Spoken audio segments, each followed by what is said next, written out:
अच्छे के लिए होता है। अगर ये बात हर व्यक्ति जान ले तो उसके जीवन में बड़ा परिवर्तन आ सकता है, वो कभी उदास और निराश कभी नहीं होगा। लेकिन कोई व्यक्ति ये कहे कि ऐसा कुछ नहीं है, ये सब कहने की बातें हैं, अच्छे के लिए कुछ नहीं होता, जो होता है बुरे के लिए होता है, तो वो गलत बात है। हर चीज अगर आपके साथ, मेरे साथ और सिस्टम के साथ घटित होती है तो वो कहीं ना कहीं किसी न किसी कारण से होती है। बस उस कारण का हमें पता नहीं होता है, उसे सहजता से हमें स्वीकार करना होता है। ये प्रकृति का नियम है, ये ऊपर वाले का नियम है। बिजनेस की अगर मैं बात करूं तो आज अगर मौके की बात करें तो एक्चुअल बिजनेस है सर ये।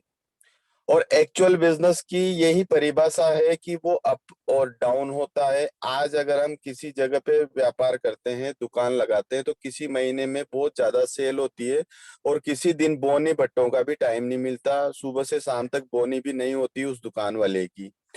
2 दिन नहीं होती, 3 दिन नहीं होती है, तो क्या उन 3 दिनों में उस दुकानदार को वो दुकान बंद कर देनी होती है? नहीं करनी होती है, उसको चालू रखना होता है। क्योंकि ये बिजनेस का नेचर है, कभी कम और कभी ज्यादा होता है। और अगर हमारा बिजनेस के साथ ऐसा हो रहा है तो ये हमारे बिजनेस का नेचर है, ये अच्छे के लिए होता है। और ये अच्छे के लिए क्यों होता है, इसके पीछे एक कहानी मैं आप लोगों को सुनाऊंगा, आप गौर करके सुनना। एक जमाना था, उस जमाने में एक राजा हुआ करते थे किसी राज्य के। वो राजा अपने कुछ सैनिकों के साथ भ्रमण पे गए, शिकार पर गए, घूम कर आ गए। और घूम कर आए तो जैसे ही वो आ रहे थे, रास्ते में आते आते क्या हुआ, अचानक से उनका जो रथ होता है, उस रथ के जो पहिया होता है, जो व्हील होता है, जो टायर होता है, वो व्हील एक खड्डे में गिरता है और वो व्हील टूट जाता है।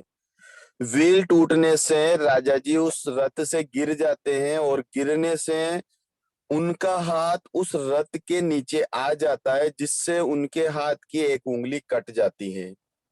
आप गौर से सुनना, जितने भी लोग हैं, आपका ध्यान थोड़ा मेरी बातों पर रखें। अगर आपने मोबाइल इधर उधर रख रखा हो तो प्लीज आप अपने मोबाइल को अपने साथ रखें और वो जो मैं कहानी आपको कहने जा रहा हूँ उस कहानी को समझने का प्रयास करें। एक राज्य में एक राजा हुआ करते थे। वो राजा शिकार पर जाते हैं, शिकार कर कर जब वापस लौट रहे होते हैं तो रास्ते में सब अपनी मस्ती से चलते रहते हैं। बीच में अचानक से रोड पर एक खड्डा आता है, उस खड्डे में वो रथ का पहिया गिर जाता है। रथ का पहिया गिरने से रथ पलटी खा जाता है और पलटी खाने से राजा जी उस रथ से गिर जाते हैं। और जैसे राजा जी उस रथ से गिरते हैं तो रथ पूरा उस राजा जी के हाथ पर आ जाता है, जिससे राजा जी के हाथ की एक उंगली कट जाती है। आज राजा जी की एक उंगली कटने से राजा जी का हाथ के अंदर बहुत प्रॉब्लम होती है, ब्लड आ जाता है। वो 10 उंगलियों की जगह उनके हाथ में 9 ही उंगली रह जाती है। इसी बीच में राजा जी ने अपने सैनिकों में जो सबसे सीनियर सैनिक था, जो सेनापति रहा होगा, उससे बोला कि ऐसा क्या हो गया कि मेरी उंगली कट गई, और मैंने ऐसा क्या किया कि मेरी उंगली कट गई? मैंने तो सभी जनता का हित ही किया था, सब लोगों का सम्मान ही करता हूँ, सबकी मदद करता हूँ। तो उस सेनापति ने एकाएक उसके मुंह से एक बात निकल गई कि राजा जी अच्छा हुआ। उस सैनिक के मुंह से क्या निकला कि राजा जी अच्छा हुआ, और ये अच्छे के लिए हुआ। इतना उसका कहना हुआ और इतना जैसे राजा ने सुना, राजा ने सुनते ही उसके दिमाग में एक गुस्सा आया और एक बहुत भयंकर गुस्से से उसने बोला कि यहाँ मैं मरते मरते बचा हूँ, यहाँ मेरी उंगली कट गई, मैं 10 उंगलियों की जगह 9 उंगली वाला हो गया, और तुझे मजा आ रहा है, तू कह रहा है कि अच्छा हुआ। तू मेरे पक्ष में है या मेरे विपक्ष में है? सैनिकों से उसने बोला कि इस व्यक्ति को कारागार में डाल दिया जाए और इसे कड़ी से कड़ी सजा दी जाए, इसे उम्र भर कारागार में डाल दिया जाए। इसने मुझे सलाह ये दी कि अच्छा हुआ, जबकि इसको ये कहना चाहिए था कि राजा जी बहुत बुरा हुआ, आपकी उंगली कट गई। लेकिन उस व्यक्ति ने ये कहा कि अच्छा हुआ, उसके पीछे क्या रीजन था वो राजा जी समझ नहीं पाए, और वो व्यक्ति उसे समझाता, इतने में तो राजा जी ने उसे कारागार में डाल दिया और अंदर जेल में डाल दिया। वो व्यक्ति जेल में चला गया। वो व्यक्ति जेल में पड़ा रहा, राजा जी की उंगली ठीक हो गई, राजा जी अपने कार्य में वापिस से अपने सभा में बैठने लग गए। महीने, 2 महीने, 6 महीने निकल गए, 12 महीने निकल गए, 2 महीने, 2 साल निकल गए। फिर एक दिन राजा जी का मूड बना कि यार चलो ठीक है, शिकार करे हुए बहुत समय हो गया, आज फिर हम शिकार पर चलते हैं, सारी चीजें तो नॉर्मल हो चुकी है। और फिर राजा जी अपने कुछ सैनिकों के साथ जंगल में जाते हैं, और जंगल में शिकार करते करते करते करते उनको ये पता नहीं रहता कि हमारी सीमा खत्म हो चुकी है, और वो जंगल के उस कोने में चले जाते हैं जहाँ पे जाना मना होता है। और वो कोना ऐसा होता है जहाँ पे आदिवासियों का एक इलाका होता है। उन आदिवासियों के बीच में राजा जी फंस जाते हैं, और आदिवासी लोग उन राजा जी को पकड़कर अपने कबीले में ले जाते हैं। कबीले में राजा जी को बांध दिया जाता है। कुछ सैनिक होते हैं जो लड़ाई में मर जाते हैं, किन्हीं सैनिकों को मार दिया जाता है। जो सैनिक बचते हैं उनको राजा जी के साथ कारागार में डाल दिया जाता है। 2 दिन 4 दिन राजा जी कबीले के सरदार कबीलों वालों के साथ बंधे रहते हैं। किसे वो कहते हैं ना, बंधक बना लेते हैं, और कबीले में उनको बंधक बना लिया जाता है, और वो वहां पे बने हुए रहते हैं। कबीले के सरदार की एक प्रथा होती है कि उनकी एक देवी होती है, उस देवी के उनका एक त्योहार होता है, उस देवी को वो बलि चढ़ाते हैं।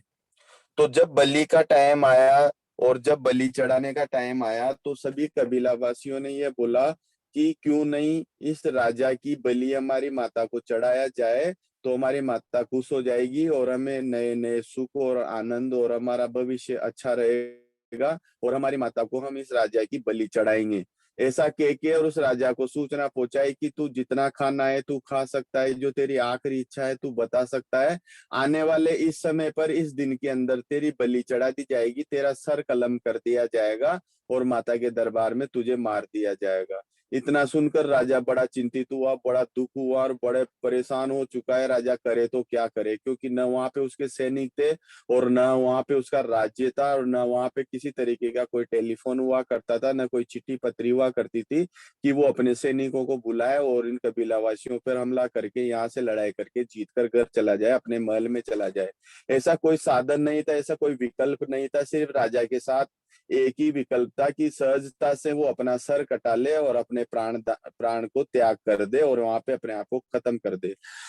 कुछ समय जो समय कबीलावासियों ने उसे दिया वो समय आ चुका था। जैसे ही उसके साथ कुछ सैनिक थे, उनकी बलियां चढ़ा दी गई, और जैसे राजा जी को ले जाकर और पटिए पे रखकर जैसे ही उसको चेक किया गया कि एक बार राजा जी को चेक कर लिया जाए बलि देने लायक राजा की बॉडी है क्या नहीं, तो कुछ कबीलावासियों ने राजा को चेक किया ऊपर से नीचे तक। जैसे राजा को चेक किया तो राजा की एक उंगली कटी हुई मिली। एक उंगली कटी हुई मिली तो उस कबीला के सरदार ने बोला कि इस राजा की बलि नहीं चढ़ेगी, हम बलि उस व्यक्ति की देते हैं जो व्यक्ति पूरी तरीके से साबुत हो, जिसके अंदर किसी तरीके की कोई अंग भंग न हो, जो साबुत रूप से परफेक्ट व्यक्ति हो।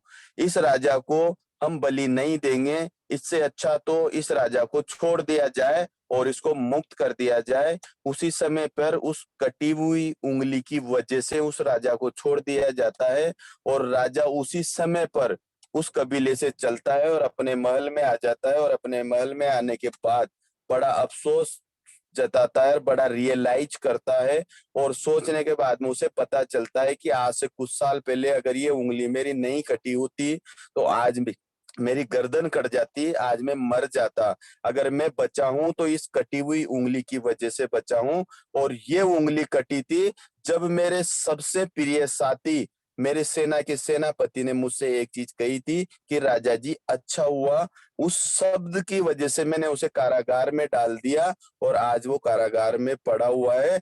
कुछ सैनिकों को आदेश दिया और उस व्यक्ति को बाहर बुलाया, और उस व्यक्ति से उसने राजा ने माफी मांगी कि मुझे माफ कर दो, आपने उस समय जो बात बोली थी आज मैंने उस बात को समझा है, और आज उस कटी हुई उंगली की वजह से मैं आपके साथ खड़ा हूं और मैं जिंदा हूं। मैं आपके को से क्षमा मांगता हूं, और आगे भविष्य में किसी तरीके की कोई अपशब्द मैं आपसे नहीं कहूंगा, और आपको एक उच्च पद में मेरे राज्य में देता हूं, आपको एक सम्मान देता हूं। और उसी के साथ उस व्यक्ति को सम्मान दिया गया, और उस राजा का राज्य वापस से चालू हुआ। इस कहानी के पीछे राज क्या है, ये कहानी मैंने आपको क्यों सुनाई? इस कहानी के पीछे राज यही है कि जो भी घटित होता है, हर घटना के पीछे कोई ना कोई रीजन होता है, हर घटना के पीछे कोई कारण होता है, जो होता है अच्छे के लिए होता है। आज पिछले 10 महीने से हम मोपे 24/7 को बहुत अच्छे से कर रहे थे, बहुत अच्छे से आज भी कर रहे हैं और आने वाले समय में हमें ऐसे बहुत अच्छे से करते रहेंगे। लेकिन अगर आज अपने साथ कुछ चैलेंज आए हैं तो ये कहीं ना कहीं अच्छाई की वजह से आए हैं। हमारे जीवन में कुछ अच्छा होने वाला है, कोई परिवर्तन आने वाला है। कुछ लोग आज समझ समझ रहे हैं, कुछ लोग आज समझ गए हैं, कुछ लोग आने वाले समय में समझ जाएंगे। मोपे 24/7 आने वाले समय में भी यही रहेगा, आज भी यही है और आने वाले समय तक भी आपको मोपे 24/7 नजर आएगा। कुछ चैलेंजेस है जो आना स्वाभाविक है, बिजनेस का नेचर है, अप एंड डाउन होता है। अब हमें इसे प्रेजेंट कैसे करना है? अगर आज आप इसको सही मायने में सही तरीके से प्रेजेंट करेंगे तो हमारा बिजनेस बहुत बड़े लेवल पे जाएगा। और अगर हम इसे गलत तरीके से प्रेजेंट करेंगे तो हमारा बिजनेस तो चलेगा लेकिन उस व्यक्ति का नहीं चलेगा जो प्रेजेंटेशन गलत देगा। मैं आपको एक किस्सा और सुनाता हूँ कि खामियों को खासियत बनाना ही सफलता का कारण है।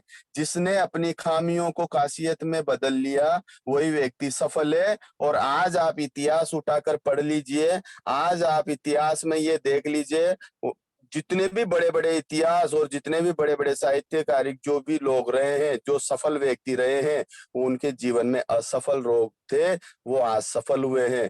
आज मैं कुछ एग्जाम्पल आपको देता हूँ, कुछ एग्जाम्पल आप नेट पर ढूंढना, कुछ एग्जाम्पल आप अपने सीनियर लोगों से पूछना क्या जो मैं कह रहा हूँ वो सत्य है या ये मैं मनगढ़ंत आपसे बात बोल रहा हूँ।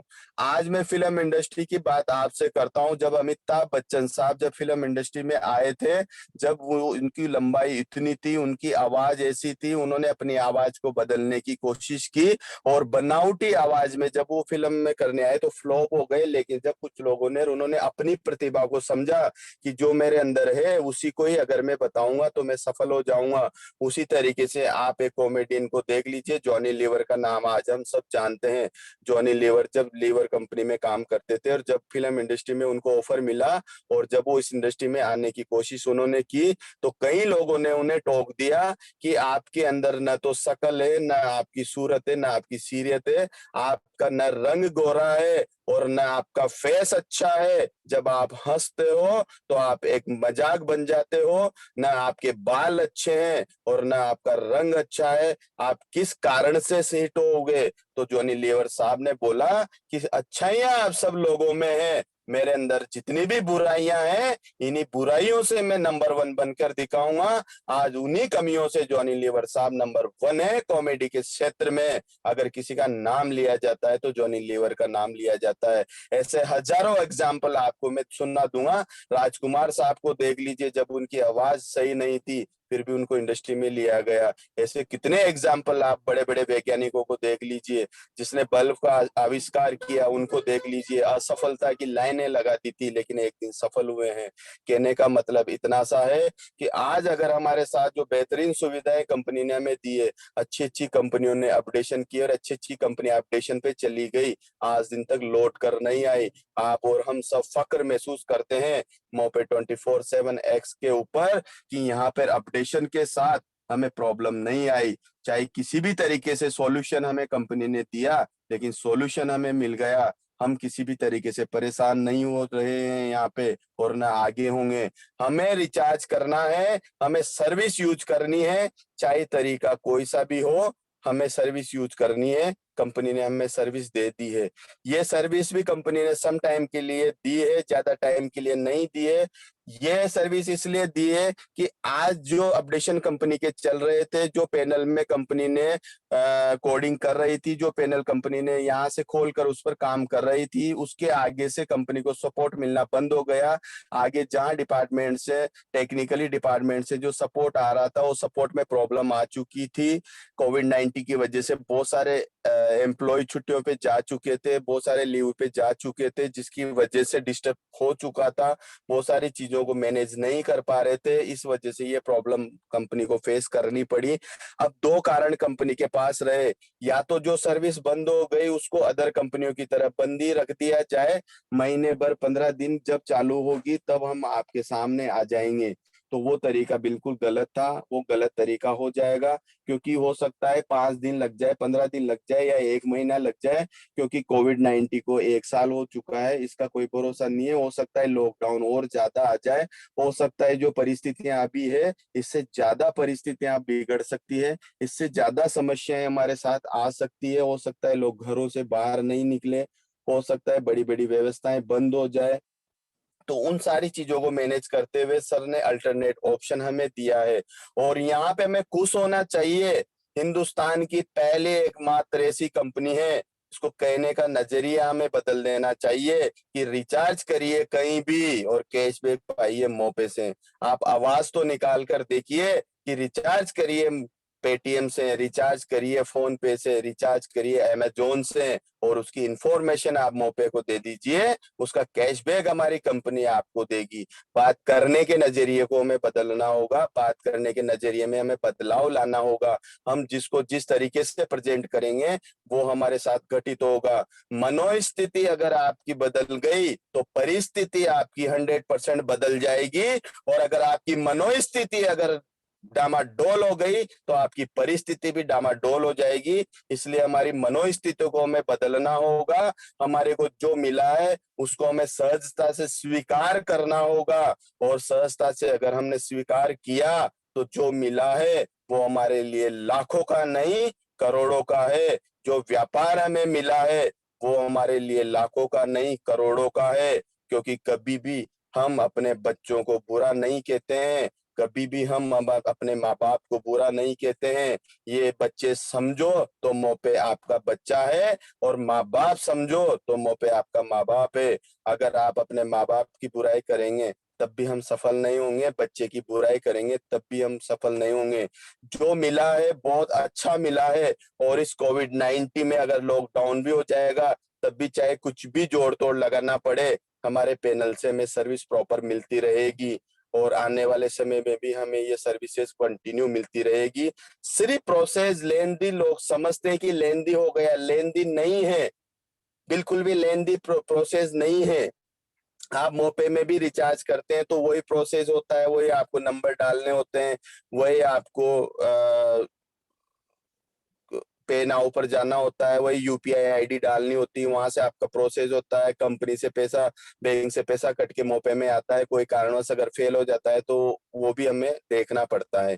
लेकिन अब आपको ये कह सकते हैं कि 99% नहीं, 100% हर रिचार्ज आपका यहाँ पे होगा, क्योंकि हम एक चीज पर डिपेंड नहीं रहे। हमारे पास अब 3 3 दिग्गज कंपनियां हैं। आपको अगर पेटीएम से रिचार्ज करना है तो आप पेटीएम से रिचार्ज कर सकते हैं, आप फोन पे से रिचार्ज करना चाहो तो फोन पे से रिचार्ज कर सकते हैं, आप अमेजोन से रिचार्ज करना चाहो तो आप अमेजोन से रिचार्ज कर सकते हैं। आपके पास 3 3 ऑप्शन है, और ये ऑप्शन दोस्तों मैं फिर बता दूं कुछ समय के लिए हमें दिए गए हैं, और ये ऑप्शन रहेंगे तो लाइफ टाइम, लेकिन कुछ समय के लिए इसलिए रहेंगे क्योंकि हम वापिस से हमारे मोपे के प्लेटफॉर्म पर आ जाएंगे। लेकिन ये हमारे साथ इसलिए साथ रखेगी कंपनी कि अगर आप जा रहे हैं कोटा से जयपुर तो आपकी कार में स्टेपनी होना चाहिए। अब हम जब वापिस से मोपे के सर्वर पर आएंगे तब भी ये ऑप्शन हमारे पास ऑप्शनल रहेंगे। कभी भी कोई भी बात अगर हमारे सर्वर पर आती है तो हमने ये पैटर्न ऐसा बना लिया है, अगर आपकी गाड़ी रास्ते में पंचर हो जाती है तो आपको पंचर वाले को ढूंढने की आवश्यकता नहीं होती है, गाड़ी को साइड में लगाकर जैक चढ़ाकर टायर चेंज करना होता है और आप वापिस से सफर पर निकल जाते हैं। सेम उसी तरीके से कंपनी ने हमारे साथ ऐसी व्यवस्था कर दी है कि अगर गलती से आगे भविष्य में कभी सर्वर में कोई प्रॉब्लम आती है तो सर 1 घंटे के अंदर आपकी स्टेपनी को चेंज कर देंगे, उस सर्वर को हटा देंगे, वापिस से फोन पे, पेटीएम और अमेजोन को लाइव कर देंगे, और सर्वर में वापिस से काम करके वापिस से सर्वर को ले आएंगे। दोस्तों खुश हो जाइए, आप अपने आप को खुश नसीब समझिए कि हमारे पास स्टेपनी और एक ऐसा अल्टरनेट ऑप्शन आ गया है कि अब हम चैलेंज कर सकते हैं लोगों को कि हमारे सर्विस अब 1 मिनट के लिए भी रुकने वाली नहीं है। हम हाईवे पे खड़े हो चुके हैं। अगर हाईवे पे अगर हमारी गाड़ी का पंचर भी हो जाता है तब भी स्टेप नहीं हमारे पास है। 1 घंटे के अंदर हम पैनल को बदल कर पेटीएम पर आ सकते हैं। 1 घंटे में हम पैनल को बदल कर फोन पर आ सकते हैं। और 1 घंटे के अंदर हम फोन पे पेटीएम को बदल कर वापिस से हमारे सर्वर पर आ सकते हैं। हमारे पास इतनी बड़ी मजबूती आ चुकी है, उस मजबूती को सही तरीके से प्रेजेंट करना है। और मैं आपको एक चीज और बताना चाहूंगा, कंपनी हर तरीके से आपके साथ है। कोई लालच हम नहीं देंगे किसी को बहकावे में हम नहीं लाएंगे। एक्चुअल बिजनेस करना है, एक्चुअल बिजनेस करेंगे। और सफलता का कोई शॉर्टकट नहीं होता दोस्तों, आज मेरी बात को अच्छे से समझना। सफलता का कोई शॉर्टकट नहीं होता है। जिस व्यक्ति को जिस समय सफल होना है वो उसी समय पे सफल होगा। अगर आप 18 साल के होंगे तभी आपके चेहरे पर दाढ़ी मूंछ आएगी। अगर आप ये कहे कि मैं 6 साल में दाढ़ी मूंछ मेरे चेहरे पे आ जाए, कभी भी नहीं आएगी। आपको अगर चेहरे पर दाढ़ी मूंछ लानी है तो आपको 18 साल की यात्रा करनी पड़ेगी। आपको अपने आप को 18 साल का यंग जवान बनाना पड़ेगा। और अगर आपको सफल होना है तो सफलता का रास्ता पूरा आजमाना होगा। आज दिन तक के इतिहास में सफलता का कोई शॉर्टकट नहीं था, नहीं है और न भविष्य में होगा। अगर आपको सफल होना है तो सफलता का हर मुकाम पार करना होगा, सफलता की हर सीढ़ी पार करनी होगी। वो सारे दर्द आपको सहने होंगे जो दर्द सफलता के बीच में आते हैं। हमारे एक ग्रेट लीडर जिनको हम सुनते रहते हैं और आप में से कई लोग उनको सुनते रहते होंगे, स्वर्गीय मिस्टर सतीश जी पंडित, आदरणीय स्वर्गीय श्री सतीश जी पंडित। उनकी एक एक कैसेट थी, उसमें उन्होंने कहा था कि सफलता दर्द की कोख से पैदा होती है। सफलता दर्द की कोख से पैदा होती है। अगर आपकी दर्द की कोख से सफलता पैदा होती है तो वो जीवन भर आप सफल बने रहेंगे। और अगर सफलताएं अगर मार्केट में मिल जाती हो और सफलताएं अगर एक दिन में मिल जाती हो तो हर आदमी सफल हो जाए। सफलताएं ऐसे नहीं मिलती है दोस्तों, उसके लिए हमें कड़ी मेहनत करनी पड़ती है। कड़ी मेहनत से बिजनेस को बढ़ाना पड़ता है।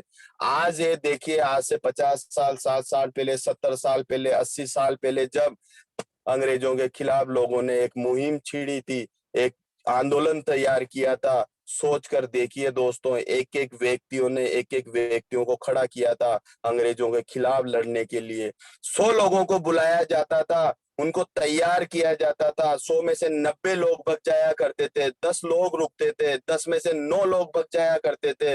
एक व्यक्ति रुकता था क्योंकि उसको अंग्रेजों की गोली खाने के लिए तैयार किया जाता था, मरने के लिए तैयार किया जाता था, बलिदान देने के लिए तैयार किया जाता था। उस समय सोच कर देखो दोस्तों, न तो कम्युनिकेशन हुआ करते थे और न खुली आजादी हुआ करती थी। एक एक व्यक्ति, चंद्रशेखर आजाद से लेकर भगत सिंह तक, गांधी जी से लेकर उस एक आम आदमी की सही जिसने शहीद हुआ इस देश को आजाद कराने तक, उनकी कहानियों को पढ़ लीजिए आप। एक एक व्यक्ति को इकट्ठा करने के लिए कहीं कहीं दिन लग जाया करते थे। जंगलों में भूखा रहना पड़ता था उनको, साइकिलों पर पैदल जा जा के लोगों को इकट्ठा करना पड़ता था। तब जाके एक जन सैलाब उन्होंने खड़ा किया, अंग्रेजों के खिलाफ एक मुहिम उन्होंने खड़ी की और लोगों को मरने के लिए और मारने के लिए लोगों को तैयार किया, अपना बलिदान देने के लिए लोगों को तैयार किया। उस समय लोगों ने नेटवर्क बनाया था, चंद्रशेखर आजाद जी ने नेटवर्क बनाया था, भगत सिंह जी ने नेटवर्क बनाया था, बटुकेश्वर दत्त जी ने नेटवर्क बनाया था। ऐसे कितने ही क्रांतिकारी लोग थे जिन्होंने नेटवर्क बनाया था। अगर आपकी हमारी तरीके से वो भी सोच लेते यार मुझे क्या पड़ी है, मुझे क्या मतलब है, तो मैं सही मायने में बता दूं, आज भी हम अंग्रेजों के ही गुलाम रहते, हम आजाद नहीं हो पाते हैं।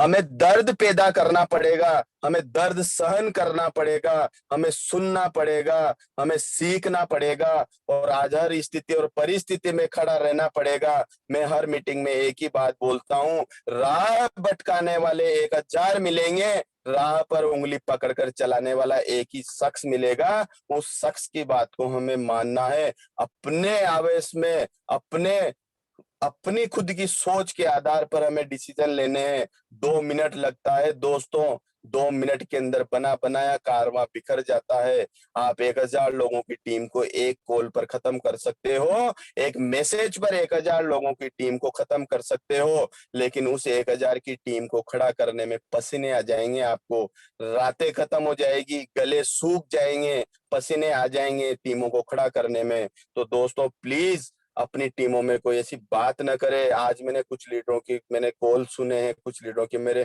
जो महान महान लीडर थे उनके हमारे पास जवाब आए हैं कि सर हमारे सीनियर लीडर डाउन लीडर को फोन करके कहते हैं, अरे आप में एक बात छोटा सा अर्थ समझ लीजिए ना। आप अगर निराश हैं, आपका अंदर मनोबल कम हो गया है, तो आप अपनी अपलाइन को फोन करें, अपने एक्टिव अपलाइन को फोन करें, उनके सामने आप जो बोलना है उनके सामने बोलिए, बुराई करनी है तो उनके सामने करिए, जो भी करना है उनके सामने करिए। उस नन्हे से बच्चे के सामने रोने का आपको क्या अधिकार है? एक नन्हे से बच्चा जो 3 दिन पहले आपके साथ ज्वाइन हुआ है, जो 1 महीने पहले आपके साथ ज्वाइन हुआ है, जो 4 दिन पहले आपके साथ ज्वाइन हुआ है, कहाँ की आपकी लीडरशिप है? कौन सी लीडरशिप है आपकी? आप कहते हैं कि मैं 10 साल पुराना लीडर हूं, मैं 20 साल पुराना लीडर हूं, मैंने तो दुनिया देखी है, मैंने तो दुनिया समझी है, मैंने तो हजारों कंपनियों के प्लान देखे हैं, मैंने तो 50 कंपनियों को सफल होते हुए देखा है, 50 कंपनियों का सफल। कहाँ है आपकी लीडरशिप? किसे लीडरशिप कहते हैं? लीडरशिप वो नहीं होती है दोस्तों जो आप अपनी डाउनलाइन में भड़ास निकाल रहे हो।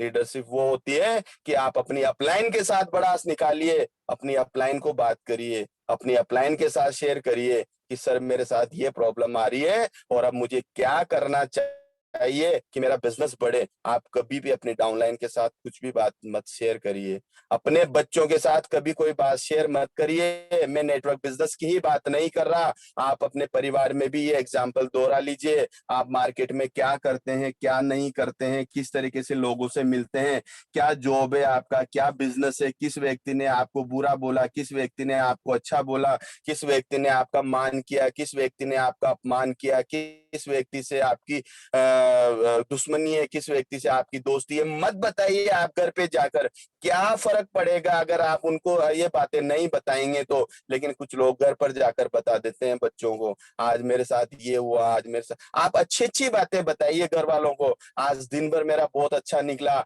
आज एक अच्छे व्यक्ति से मैं मिला, आज मैं मंदिर गया था, आज मैं उस फैक्ट्री में गया था, आज मेरी दुकान पर ऐसा अच्छा माहौल बना। अच्छी अच्छी बातें बताइए, अच्छे अच्छे संस्कार बच्चों को दीजिए। ऐसे संस्कार बच्चों को मत दीजिए जिन संस्कारों से हमारे बच्चे हमारे विपरीत खड़े हो जाए। अच्छे संस्कार हमें देने हैं। बिजनेस का मैं आपको विश्वास दिलाता हूं, हिंदुस्तान के अंदर अगर अपना नाम अगर खड़ा नहीं कर दिया मोपे ने, तो आप भी यही है, मैं भी यही हूं। मैंने पहले भी आपसे दिल ठोकर यही कहा था और आज भी यही कह रहा हूं और आगे भी यही कहता रहूंगा।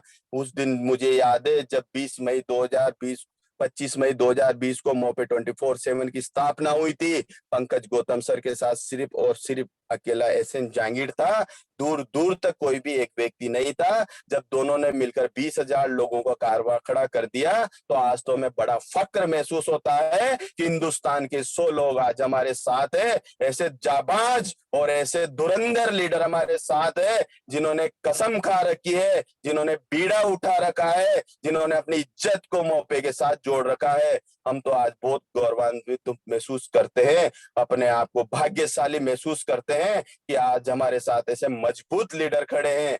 आप क्यों अपने आप को अकेला महसूस करते हैं? अरे ये दौर तो है, आया है और चला जाएगा। एक लाइन में हमेशा कहता हूं और आज भी उसी लाइन को दोहराऊंगा कि ये वक्त भी गुजर जाएगा। इस लाइन को आप अपने जीवन में डाल लेना, अपनी किताब में लिख लेना, अपने डैशबोर्ड पर छपा लेना, अपने रूम पर लिख लेना। कभी ना आपको भविष्य में घमंड होगा और कभी ना भविष्य में आप उदास होगे, क्योंकि अगर आपने जीवन में ये चीज लाइन अपने जीवन में उतार ली कि ये समय भी गुजर जाएगा, तो आपके साथ कितनी भी विपरीत परिस्थितियां आ जाए, एक एक रुपए से आप मोहताज हो जाए, पूरी डाउनलाइन आपको छोड़कर चली जाए, पूरा हिंदुस्तान, पूरा समाज, पूरा परिवार आपसे खिलाफ हो जाए, आप अकेले रोड पर खड़े हो जाए और इस लाइन को याद कर लेना कि ये वक्त भी गुजर जाएगा, उस समय आपके चेहरे पर एक खुशी आ जाएगी, एक मुस्कान आपके चेहरे पर आ जाएगी। और जिस दिन आपको घमंड हो जाए दोस्तों, जिस दिन आपको अहंकार हो जाए, जिस दिन आप अपने आप को ये समझ ले कि मेरे ऊपर ये सब कुछ चल रहा है, मेरी वजह से ये सब कुछ चल रहा है, मैं सबसे बड़ा ज्ञानी हूं और मैं सबसे बड़ा पैसे वाला हूं, सुख साधन मेरे पास सबसे ज्यादा है, उस समय इस लाइन को पढ़ लेना कि ये वक्त भी गुजर जाएगा, आपका सारा घमंड नीचे आ जाएगा, आप एक अच्छे इंसान बन जाओगे, आपका सारा भरम टूट जाएगा। इसलिए दोस्तों, जीवन में इस लाइन को हमेशा फॉलो करें कि ये वक्त भी गुजर जाएगा। आज अगर आपका बिजनेस नहीं चल रहा है तो ये वक्त भी गुजर जाएगा, और ये वक्त जब गुजरेगा तो एक कहानी बनकर आएगा। यही तो कहानियां हमें बोलनी है, यही तो एक एक घंटे तक हमें स्पीच देनी है। क्या बोलेंगे आप स्टेज पे जब आपको 10 लोग उठाकर ले जाएंगे, स्टेज पर जब आपको 50 लोग इनवाइट कर कर ले जाएंगे, स्टेज पे जब लोग चिल्ला चिल्ला कर ये बोलेंगे कि हमारी ग्रेट अपलाइन, जिनके सानिध्य में हमने इस बिजनेस को सीखा, जिनके सानिध्य में रहकर आज मैं 1 करोड़ रुपए महीना इस बिजनेस से कमा पा रहा हूं, ऐसे गुरु नहीं, ऐसे माँ गुरु के चरण में वंदन करता हूं, और जिनके सानिध्य में रहकर आज मैं सफल हो रहा हूं, उस व्यक्ति को मैं स्टेज पर बुलाना चाहता हूं और उससे आने वाले समय की कुछ शब्द मैं सुनना चाहता हूं। तो सभी की तालियों के बीच में और सबसे अनुरोध करता हूं कि सब अपनी अपनी सीटों से खड़े हो जाए और मेरे ग्रेट पर्सनालिटी, मेरे गुरु को मैं स्टेज पर बुलाना चाहता हूं। जब आप स्टेज पर जाएंगे तो क्या बोलेंगे, वहां पे यही कहानियां आपको बोलनी है, यही तो दौर आपको सुनाने हैं, यही तो आपको कहानियां कहनी है कि उस समय में भी हम मौके के साथ थे जिस समय मौके में डाउनफॉल आया था, उस काल में भी हम मौके के साथ थे जब हमारे पास 1 रुपया नहीं आया करता था, जोश और जुनून और हमारा टारगेट हमारे पास हुआ करता था। यही तो हम कहेंगे। आज से 4 महीने 5 महीने पहले हमारे साथ यही दौर आया था, ये कोई नया दौर नहीं है। आज से 4 महीने 5 महीने पहले जो सीनियर लीडर है मेरे, उनसे पूछ लेना। आप सुजीत पात्रा जी से पूछ लेना, आप कृष्णा टाक जी से पूछ लेना, आप काबरा जी से पूछ लेना, आप जो हमारे सीनियर लीडर है उनसे पूछ लेना। आज से 5 महीने पहले भी 10 से 15 दिन के लिए यही दौर आया था। 13 पैसे की इनकम रहेगी थी हमारे एक दिन की, 5 रुपए इनकम रहेगी थी हमारे एक दिन की। पूरी कंपनी में 1 रुपया भी फंड नहीं आया था। उस समय भी हम लगे रहे, वापस से बिजनेस को खड़ा कर दिया और वापस से लगभग लगभग 12 से 13 हजार ज्वाइनिंगों का कारवां वापस खड़ा कर दिया। तो बस एक ही बात है, ये वक्त भी गुजर जाएगा। अपने आप पर विश्वास रखो, अपने काबिलियत को मजबूत रखो, ये वक्त भी गुजर जाएगा। और अगर इस वक्त में अगर आपने अपने आप को दूर कर दिया, मैं गारंटी और दावे से कह रहा हूं कि हम कहीं के नहीं रहेंगे। जहां भी जाओगे एक से ही शुरुआत करनी पड़ेगी। ऐसा नहीं है दोस्तों कि खाली मौके के प्लान के अलावा मार्केट में दूसरी जगह चले जाओगे तो आपको तक तो ताज पर बिठा देंगे, नहीं बिठाएंगे। आपकी ज्वाइनिंग वहीं लगेगी, सबके नीचे जाके आप जुड़ोगे और उन लोगों को कमा कर दोगे। कहानी एक से ही चालू होगी। क्यों अपने बने बनाए प्लेटफॉर्म को आप डगमगा रहे हो? मैं तो कहता हूं कि अगर कुछ भी नहीं दे कंपनी और 600 रुपए से ज्वाइनिंग भी दे रही है तो कॉन्फिडेंस रखिए ना आप। आदमी चाय की होटल पर बैठ के 600 रुपए खत्म कर देता है, रेस्टोरेंट में जाके 600 रुपए खत्म कर देता है, गाड़ी में डीजल जला के 2 घंटे कार को स्टार्ट कर देता है, 600 रुपए खत्म कर देता है। आप अपने तरीके को बदलिए, आप अपने बताने के तरीके को बदलिए। आप 600 क्या 6,000 रुपए निकाल लोगे। अरे लोग तो वर्चुअल प्रोडक्ट में लाखों रुपए इन्वेस्ट करा देते हैं, जिनका न भविष्य था, न भविष्य है और न भविष्य होगा, और वहां से हजारों लाखों रुपए इन्वेस्ट करवा देते हैं। ऐसा होगा वैसा होगा, काल्पनिक बातों से करवा देते हैं। आपके पास तो सुनहरा भविष्य मौके के साथ है, सारी चीजें मौके के साथ है, फिर क्यों आप डरते हैं? क्यों रिचार्ज पर लोगों को टिका कर बैठे हुए हैं? आइए ना, आइए हमारे साथ, पेटीएम से रिचार्ज करिए, फोन पे से रिचार्ज करिए, अमेजोन से रिचार्ज करिए, लाइट का बिल आपकी मर्जी पड़े जहां से भरिए। आइए ना हमारे साथ, बहुत सारे ऑप्शन है, बहुत सारे ऑप्शन है। और मैंने पहले भी बताया था अप्रैल में बहुत सारी चीजें आ रही है। ये तो कुछ चीजें हमारी विपरीत हो गई, इसलिए से वो थोड़ा पेंडिंग हो गया है। और आने वाले इसी अप्रैल में पूरे पूरे चांस है कि हमारा आधार अनेबल बैंक आने वाला है। ये चीज हमारा सुनहरा भविष्य आने वाला है दोस्तों, सुनहरा भविष्य आने वाला है। 52 पत्ते ताश में होते हैं, मैं ताश नहीं खेलता, मुझे पत्तों का पता नहीं है, हो सकता है 54 होते होंगे या 52 होते होंगे, लेकिन जहां तक मुझे पता है 52 पत्ते होते हैं ताश में। सॉरी, 52 ही होते होंगे।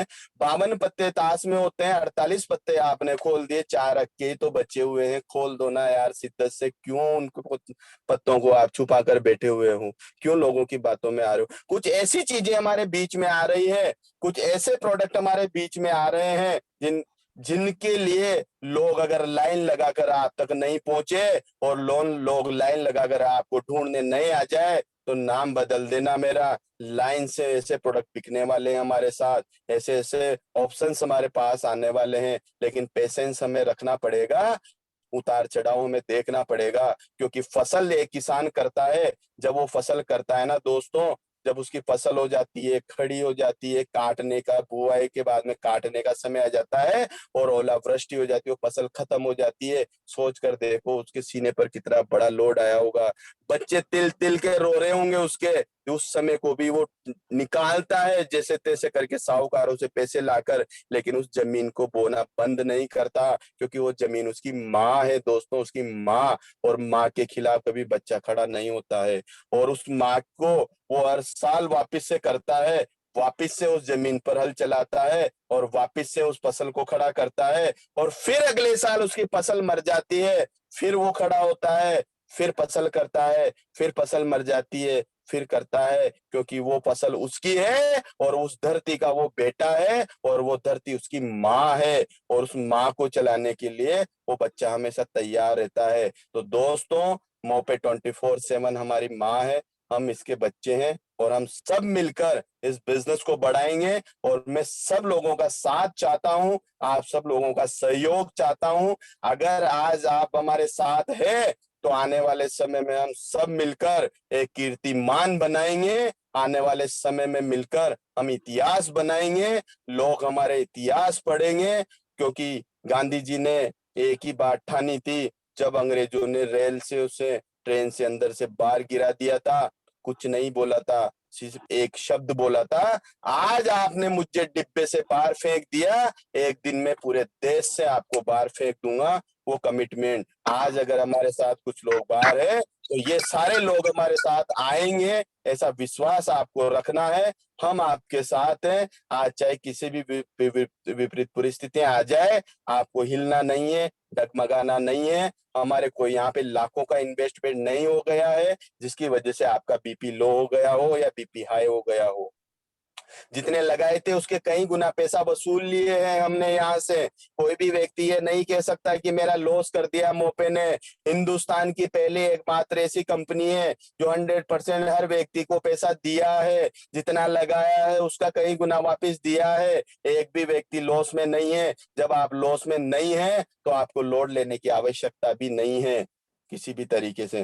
तो दोस्तों, अपने आप को मजबूत कर लो, इरादे फौलादी कर लो, आने वाला समय बहुत मजबूत आने वाला है, बहुत शानदार आने वाला है। अपने आप को आम एसोसिएट मत समझिए, आप आम एसोसिएट नहीं हैं, आप इस कंपनी के मील के पत्थर हैं, इस कंपनी के आप लीडर हैं। और जितने भी इंक्वायरी आती है भी, जितने भी लोग नर्वस होते हैं उनसे बात करिए, उनके अंदर जोश भरिए, उनके अंदर जुनून भरिए, क्योंकि आपके फेस की खुशी को देखकर आपका लीडर चलता है, आपकी मनोस्थिति को देखकर आपकी परिस्थिति बदल जाती है। तो अपनी मनोस्थिति को मजबूत रखिए, हम आपके साथ हैं, हम आपके साथ हैं, हम आपके साथ रहेंगे, हर दम रहेंगे, हर दम है और हर दम रहेंगे।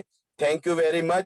और आप हर मीटिंग में वापस से जोश से आ जाइए, मैं रोज आपके साथ आने वाला हूँ, चाहे 10 मिनट ही बोलूं, 20 मिनट ही बोलूंगा, लेकिन आप लोगों को मजबूत करूंगा, आपके इरादों को मजबूत करूंगा। आप मेरे को कमिटमेंट करिए और हमारे साथ रहिए, आपके कॉलर पर दाग नहीं आएगा, इतना हम आपको विश्वास दिलाते हैं। परिस्थितियां हैं, आएगी जाएगी, कोई सा भी फील्ड है, सब में होती है। तो बहुत बहुत धन्यवाद, आप लोगों ने मुझे सुना, थैंक यू वेरी मच। और आज का टाइम हमारा वैसे 10